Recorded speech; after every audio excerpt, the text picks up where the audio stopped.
Halo, jumpa lagi di kelas Termodinamika Lingkungan yang kali ini di minggu ke-6 saya tidak akan membahas lagi mengenai teori, tapi di minggu ke-6 ini kita akan bermain atau lebih memahami termodinamika lingkungan melalui soal ya. Oke, sekarang kita lihat soal yang pertama. Soal yang pertama ini menyebutkan tentang the complete combustion of acetic acid to form water and CO2 at constant pressure release 871.7 kJ.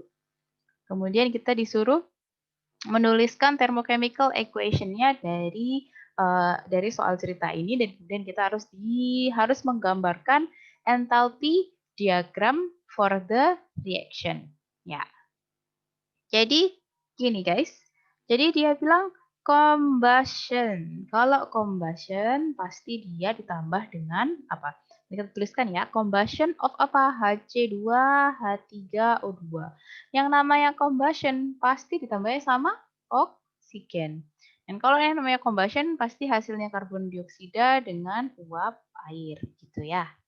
Nah, sekarang kiri sama kanan harus ada sama. Maksudnya gimana? Hanya di kiri ini ada 4.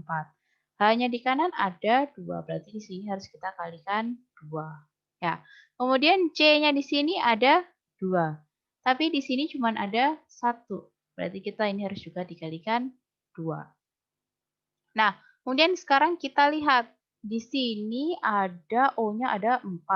Kalau di sini ada berapa? O-nya ada ini 4, di sini 2, 6. Berarti di sini baru 4, berarti di sini harus dikalikan 2. Sekarang udah sama ya. Kita lihat sekali lagi, hanya ada 1, 2, 3, 4. Di sini ada 2 kali 2 ya. 2 kali, di sini ada 2 kali 2, berarti ada 4. Di sini ada 1 ditambah 3. Ya, berarti sama. Kemudian C-nya di sini ada 2, kemudian di sini ada 2. Kemudian O-nya di sini ada 2, di sini ada 2, sorry. Di sini ada 2, di sini ada 2 kali 2, ya 4, 6, di sini ada 2 kali 2, ditambah sama di sini 2. Oke, berarti sudah sama semua ya. Berarti reaksi ini sudah benar, sudah setara. Nah, tapi kita disuruh ngapain di sini? Kita disuruh write a balance thermochemical equation. Sorry. Kita disuruh ngedraw enthalpy diagram. Kalau kita disuruh ngedraw enthalpy diagram, berarti pasti ada produk, ada reaktan ya. Ada produk ya, ada reaktan. Yang mana yang produk, yang mana yang reaktan? Ini ya produknya, ini reaktannya ya. Berarti kalau release ini at constant pressure ya guys. Kalau at constant pressure Kp-nya adalah 871,7. Kalau Kp itu sama juga dengan delta H. Ya. Release, kalau release tuh kalau di enthalpy jadi minus apa? Positif. Positif apa negatif? Kalau release dia ngasih dia minus ya guys. Kalau dia ngasih dia minus. Berarti minus delta H-nya itu nanti jadi minus 871,7 kilojoule. Gimana gambar diagramnya? Ya gambar aja. Sorry, tadi biru ya. Ya udah gambar aja. Berarti ada Hc2, H3O2 ditambah 2O2. Ini di sini. Terus dia jadi produknya adalah 2CO2 ditambah 2H2O gitu ya. Ini delta H-nya min 871,7 kilojoule. Tuh. Kalau ini nanti saya balik, kalau saya arah panahnya begini, berarti nanti jadi delta H-nya plus 871,7 kilojoule. Jadi seperti ini gambarnya ya. Oke.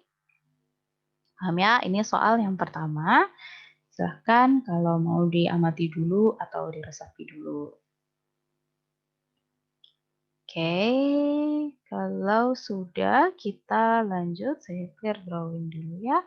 Kita lanjut, kita lanjut ke soal nomor 2. Soal nomor 2 ada A, B, C, D, E.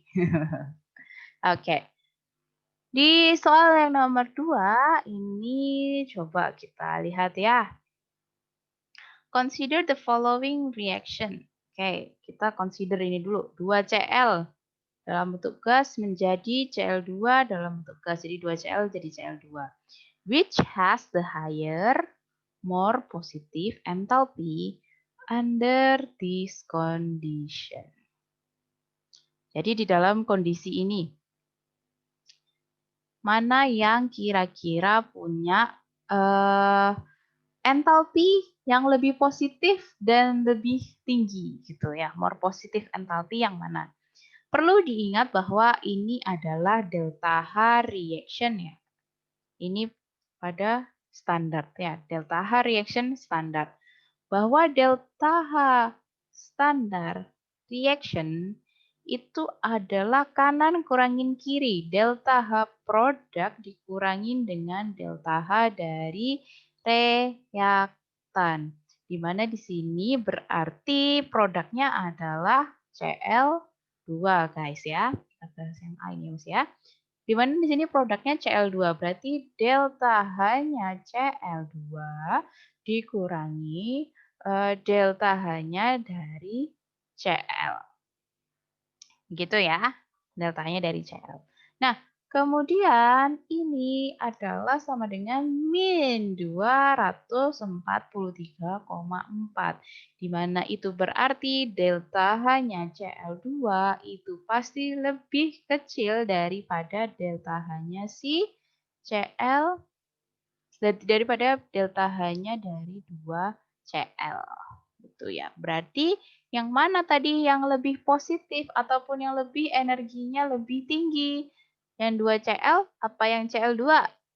Jawabannya yang 2Cl. Kenapa 2Cl? Ya seperti yang saya jelaskan tadi. Ya, itu ya. Paham ya? Oke, silakan dipahami dulu. Saya clear ya. Oke, baik. Nah, kemudian kita sekarang ini sudah selesai gitu ya. Ini berarti, sorry. Kita yang ini karena delta H reaction-nya minus, berarti yang kanan ini pasti lebih kecil daripada yang kiri. Berarti dia yang positif ataupun yang lebih tinggi delta H-nya pasti yang 2Cl jawabannya. Nah, ini sudah selesai ya, yang atas ini sudah selesai. Sekarang kita bahas yang bawah nih. Ganti dia. Jadinya apa? 2Mg ditambah O2 jadi 2MgO. Ini hasil, ini delta H-nya itu min 1204 kilojoule. Tadi delta H reaction itu pasti kanan kurangin kiri. Berarti delta H 2MgO ini ya dikurangin dengan delta H dari 2Mg plus O2. Betul? Ini hasilnya delta H reaction-nya minus. Berarti mana yang lebih tinggi? Ya pasti yang lebih tinggi yang sini. Yang produk apa reaktan ini? Yang reaktan. Berarti kalau di sini ini nanti berarti dia yang ini lebih positif. Tapi yang ditanya bukan itu, guys. Yang ditanya apa? Is the reaction exothermic or endothermic? Jadi reaksinya ini exo atau endo? Exo ya. Kalau kita mengeluarkan exo itu artinya mengeluarkan panas, artinya dia rilis ya. Release heat. That means delta H reaction should be minus. Gitu ya. Oke, silakan dipahami dulu, maaf. Silakan dipahami dulu. Saya hapus ya. Kita lanjut lagi ke soal nomor 2 yang kali ini D. Ya, D sama E gitu. Oke. Kemudian yang ditanyakan adalah apa? Yang ditanyakan itu gini, sebentar.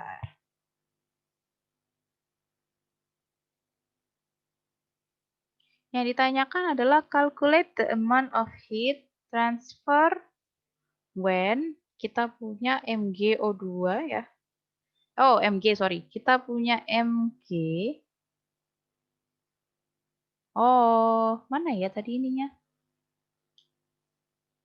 Ini, oh saya hapus lagi dulu bentar ya. Kita harus melihat ini, ada nggak? Oke. Ini ya, yang ini ya. Kita tetap bermain ke sini. Bentar, saya lihat dulu soalnya ada di sini. Oke. Kita akan membahas yang ini. Kita tulis lagi di sini aja ya. 2Mg dia ditambah O2 jadi 2MgO. Ini delta H min 1204 kJ. Nah, saya tulis lagi ya, sorry. Saya lebih suka begini, tulis lagi. Dan jadi 2MgO, ini delta H-nya sama dengan min 1204 kJ. Pertanyaannya when, ini ya, saat ininya 2,4 gram. React at, ini constant pressure. Yang ditanyakan adalah how many grams of MgO produce during an enthalpy change of 96.0.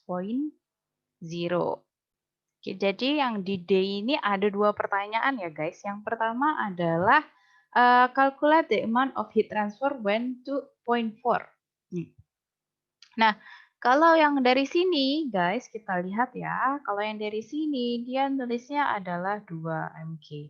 Berarti di sini menggambarkan bahwa delta H segini itu untuk 2 mol dari Mg. Untuk 2 mol ya. Nah, di mana di dalam per molnya 1 mol Mg ini adalah 24 gram Mg. Sorry, ya 24 gram. Oke, nah berarti dan untuk 2 mol dia min 1204. Sekarang kamu cuma punya 2,4 gram. Nah, kalau 2,4 gram itu berarti gimana? Nih, jadi 2,4 gram itu kamu harus hitung dulu berapa mol gitu ya. Kalau dalam 1 molnya Mg itu 24 gram. Tapi kalau jadinya 2,4 gram itu berapa mol? Dikalikan ini 1 molnya, dalam 1 molnya ada 24 gram. 2,4 dibagi 24 berarti 0,1 mol. Berarti kamu punyanya 2,4 gram itu hanya 0,1 mol. Sedangkan delta H yang di sini gitu ya. Ini yang ditanya pasti heat transfer at constant pressure ya. Heat transfer at constant pressure ini pasti berhubungan dengan enthalpy gitu ya. Jangan bingung. Jangan nanti kamu ngitungnya Kp gitu ya. Nanti bingung lagi. Oke. Dan jadi ini tadi kita balik ya. Balik ke sini. Ini 2,4. Kalau 1 molnya ada 24 gram. Berarti kamu ini 0,1 mol. Sedangkan ini delta H-nya masih untuk yang 2 mol. Berarti gimana? Kamu harus mau menghilangkan mol kan, berarti 2 molnya ditaruh di bawah. Untuk 2 mol delta H-mu itu min 1204 kJ. Berarti untuk 0,1 mol kamu butuh berapa? Butuh ini sekitar min 60,2 kilojoule. Jadi untuk 2,4 gram Mg, which is 2,4 gram itu berarti 0,1 mol, itu kamu delta H-nya ataupun heat yang kamu transfer at constant pressure itu min 60,2 kilojoule. Itu soal yang D, yang pertama loh ya, belum loh ya. Tuh, ini paham dulu ya. Ini tolong dipahami dulu. Nah, dengan cara yang sama tapi dibalik. Ya, sekarang kamu dikasih tahu bahwa heat yang keluar ya, heat yang keluar itu hanya enthalpy change-nya. Oh, sorry, ganti warna aja. Oke, enthalpy change-nya during enthalpy change of 96, kilo 96 gitu ya. Ini 96 kilojoule. Ini berapa MGO-nya? Gitu. Dimana kamu tahu dibalik ya. Tahu ya? Tak balik boleh ya. 2 MGO jadi 2 Mg plus O2. Ini delta H-nya 1204 kilojoule. Ini untuk berapa? Untuk 2 mol. Ya, berarti kalau kamu sekarang cuma 96 kilojoule, itu untuk berapa mol? Ini kamu kilojoule-nya mau mbok hilangin kan ya? Ini untuk 2 mol. Toh ya? Per 2 mol. Nah, kemudian sekarang kamu tinggal, terus kemudian lagi, ini kamu nanti nemu mol ya. Nemu berapa mol, berarti kan kamu harus sekali lagi nanti dalam 1 molnya ya. Ini kan masih 2 mol ya. Ini kan masih 2 mol. Berarti kan kamu harus nyari per mol. Per molnya gimana gitu ya. Oke. Jadi kalau kamu nyari per molnya, ini kan kamu nanti akan nyari mol untuk sorry. Ini kayaknya di sini aja. Oke. Berarti kan nanti kamu nih dapat mol nih ya, yang depan ini dapat mol. Terus ini kamu mau menghilangkan 1 mol. Di mana 1 molnya ini berkaitan dengan berat di kimia itu apa, berat per kompon gitu ya. Berat per komponnya itu kalau MgO kayak C itu 12 gram gitu ya. Kalau MgO itu jadinya beratnya 40 gram. Ya. Nah, ini kan tadi kan untuk 2 mol. Nah, ini kan kamu harus tahu per molnya. Berarti ini 40 gram 1 molnya. Per molnya 40 gram gitu ya. Berarti ini tinggal dikali semua, ini kamu nemu berapa kalau dia ngeluarin 96, kilojoule, dia hanya 6,4 gram MgO yang bereaksi di sini. Itu dulu ya. Itu dengan cara yang sama. Sebenarnya dua hal ini, dua pertanyaannya ini caranya sama, cuman step-nya beda apa yang kamu tuliskan gitu ya. Oke, kemudian sekarang kita lihat dulu. Sekarang how many kilojoules of heat are absorbed when, aduh, kok saya hapus semua ya, tadi berapa? 2 Mg plus O2 gitu ya. Gimana tadi? 2 Mg plus O2 jadi 2 MgO, delta H-nya min 1204 kilojoule. Sekarang kamu mereaksikan 7,5 gram MgO. Oh, dibalik sama dia. 7,5 gram MgO dibalik sama soal ini ya. Dia baliknya adalah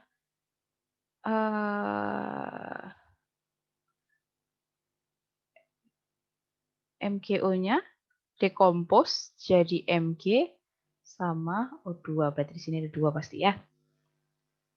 Delta H-nya pasti balik kan? Kalau kebalik arah dia pasti beda tanda. Ini min, ini plus. Sekarang ini ada 7,5 gram.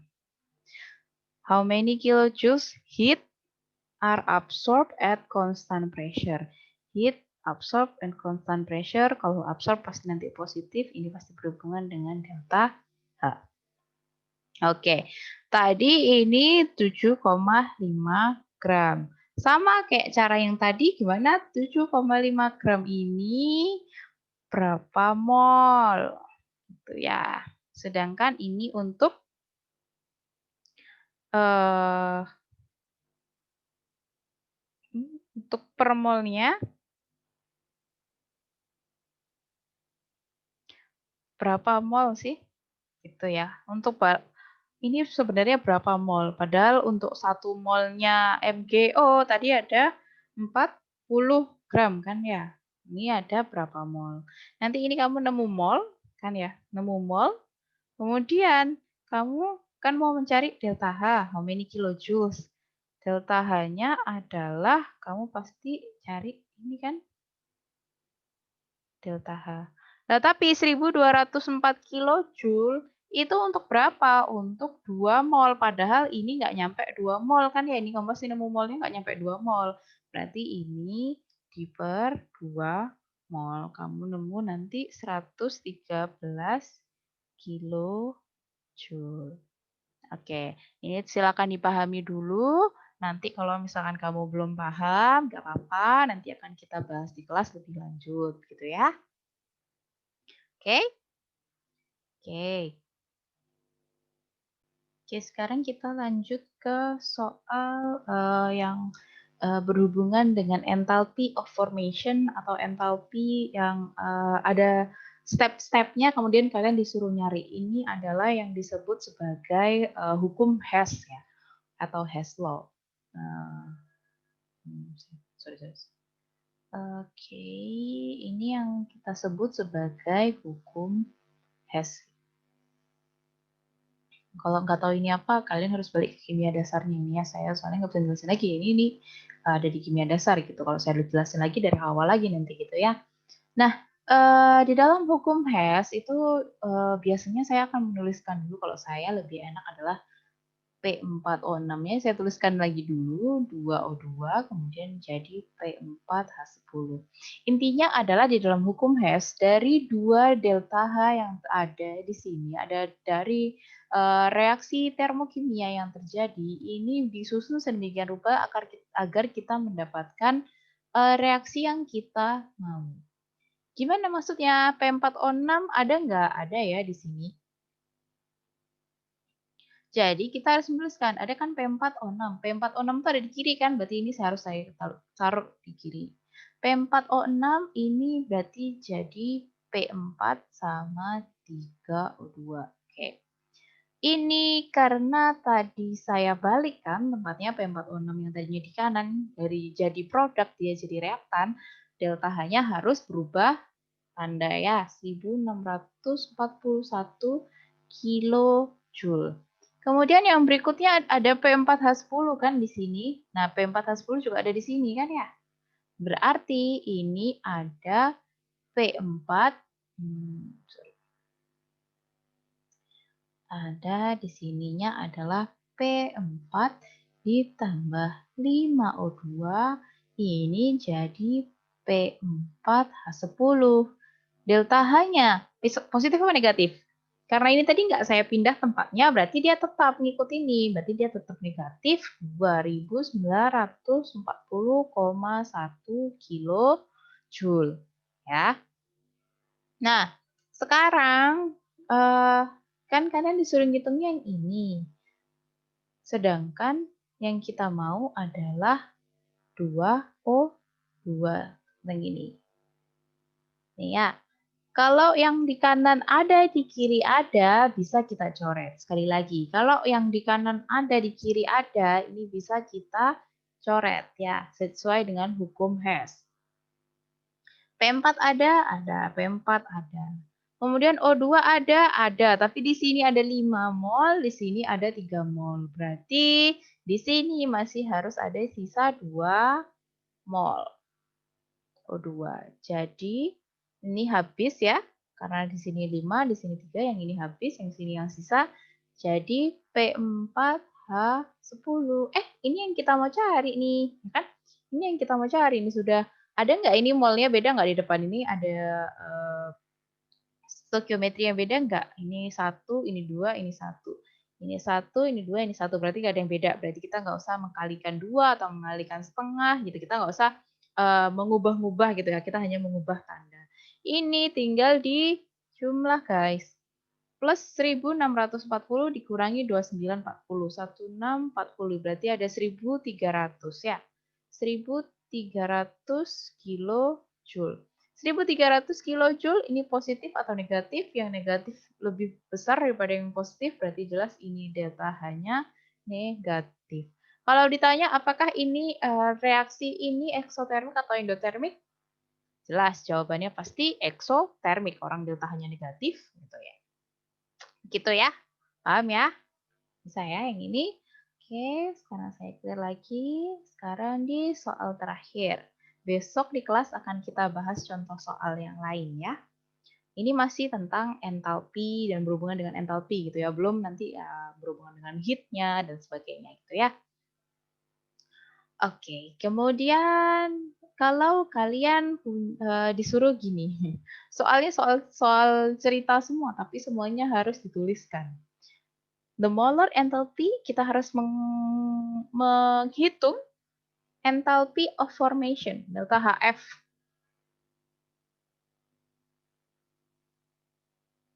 Enthalpy of formation of a butane. Ini bukan enthalpy of formation deh, ini kayaknya enthalpy of combustion ini kayaknya salah saya.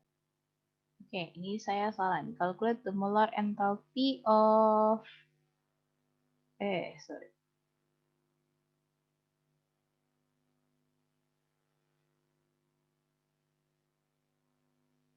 Oke, berarti ini benar formation ya, cuma saya kurang kasih informasi. Ini ada di awalnya ada tentang combustion dari butane itu ini jadi 8 CO2 ditambah 10 H2O. Ini delta H reaction-nya adalah ini yang diketahui adalah delta HF standar dari CO2 ya, ini min 393,5. Ini delta HF standar dari H2O itu min 285,8 kJ per mol. Nah, sekarang yang dicari adalah delta HF dari C4H10 ini berapa? Ya. Gimana caranya? Ya dari rumus ini. Dari rumus delta H combustion. Combustion dari butane ya. Ini butane 8 CO2 jadi 10 H2O. Ini delta H reaction of combustion-nya ini adalah min 5755 kilojoule. Di mana berarti delta H-nya reaction ini berarti kan delta H delta H product dikurangin dari delta H F-nya dari delta H ya. Delta H product sama delta HF-nya dari reaktan. Delta H product di sini siapa? Ada 2 dikali delta H product dari produk. Produk bukan reaktan ya, ini reaktan kalau saya tulis gini ya. Oke, produknya yang mana? Produknya yang kanan. Produknya yang kanan. Berarti 8 dikali delta HF dari CO2 ditambah 10 dikali delta HF-nya H2O gitu ya. Dikurangi dengan reaktan. Reaktannya ada siapa? 2 dikali delta H-nya dari C4H10 ya, kemudian ditambah sama 13 dikali delta HF-nya O2. Ini sama dengan berapa delta H reaction-nya tadi? Totalnya min 5755 begitu ya. Nah, ini sekarang tahu ya, ini min 5755. Delta HFCO2-nya berapa? Dikali min 393,5. Ditambah sama 10 dikali delta HF-nya H2O min 285,8 ya. Ini dihitung dulu. Dikurangi 2 dikali delta H C4 H10. Kenapa saya tuliskan gitu? Lawang ini yang kita cari kok ya. Ditambah dengan 0. Jadi delta HF dari unsur formation-nya unsur itu 0, O2, N2 gitu ya. Delta HF-nya O2 itu 0 ya. Oke, berarti tinggal gimana? Berarti tinggal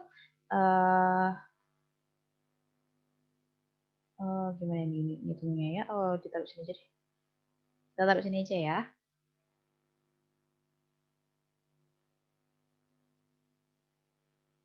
Karena delta H2-nya, delta H-nya O2 0, ini langsung aja kurangin 2 dikali yang kita mau cari. Gitu. Nah, ini kan yang mau kita cari, ini dibawa ke sana. Berarti 2 dikali delta H dari C4H10 itu sama dengan 8 dikali ini tadi. Itu ditambah 10 dikali sama min 285,8. Ini dia di minus, dibawa ke sana jadi plus. Plus 5755. Ini untuk 2 mol. Kalau yang ditanya, tapi kan untuk ininya, formasinya C4H10 berapa? Berarti sama dengan ini semua nanti dibagi 2. Itu berarti kamu nanti nemu berapa. Itu ya. Oke, kalau gitu sampai di sini dulu untuk yang delta H gitu ya, untuk penghitungannya delta H. Nah, kita akan bahas lagi di kelas soal-soalnya nanti besok ya, kita bahas di kelas untuk soal-soalnya. Ini dipahami dulu untuk latihan. Besok kita latihan lagi di kelas langsung gitu ya, atau yang mau ditanyakan di kelas. Oke, terima kasih. See you next time.